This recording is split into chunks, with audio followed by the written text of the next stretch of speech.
Le fleuve Congo, véritable boulevard naturel, fait partie, comme nos rivières et lacs, du patrimoine national.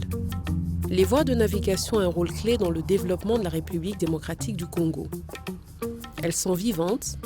Si nous voulons les utiliser en tout temps et en toute sécurité, nous devons nous investir pour en faire de véritables voies de navigation fiables.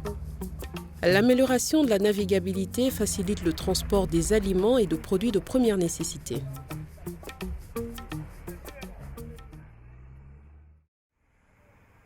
Le PANAV, le projet d'appui à la navigabilité des voies fluviales et lacustres, a été initié dans le cadre de la coopération entre l'Union européenne et la RDC.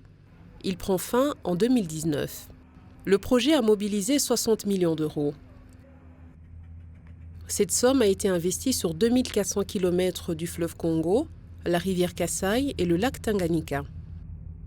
Des moyens importants ont été investis pour équiper la RDC.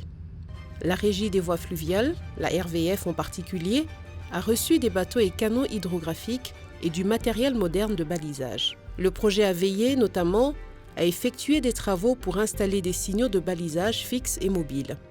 Il s'agit aussi de collecter et de traiter des données pour produire des cartes.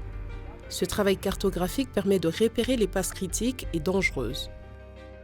Le projet a permis de réhabiliter et de renforcer les infrastructures portuaires dans les sites stratégiques. Enfin, il a assuré la formation des agents de la RVF, SCTP, SNCC et des armateurs. Le PANAV étant arrivé à son terme, la RVF doit continuer ses efforts pour se structurer davantage.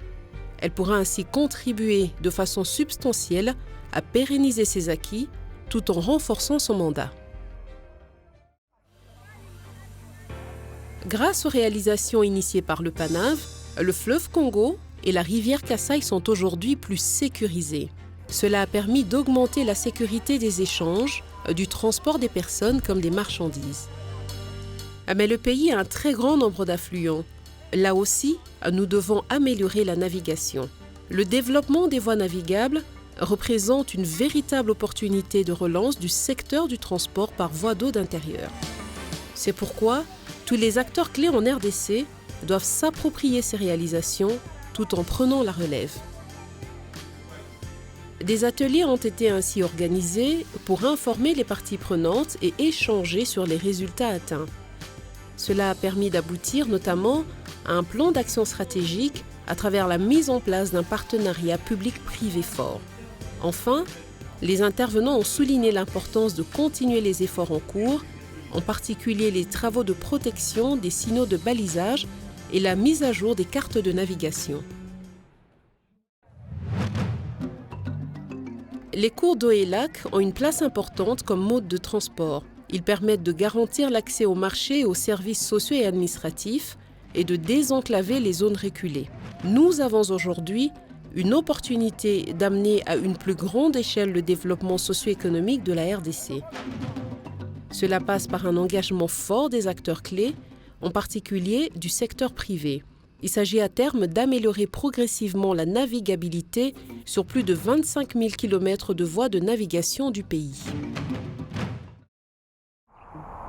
Le futur de la navigation fluviale en RDC dépendra du niveau d'implication de toutes les parties prenantes. Il est impératif qu'ils se mobilisent en préservant les acquis du PANAV, en continuant le balisage et son entretien et en poursuivant la production des cartes de navigation. Continuons ensemble l'amélioration des voies de navigation. Nous créons des opportunités pour accroître et accélérer le développement du pays, pour le bénéfice de tous et chacun.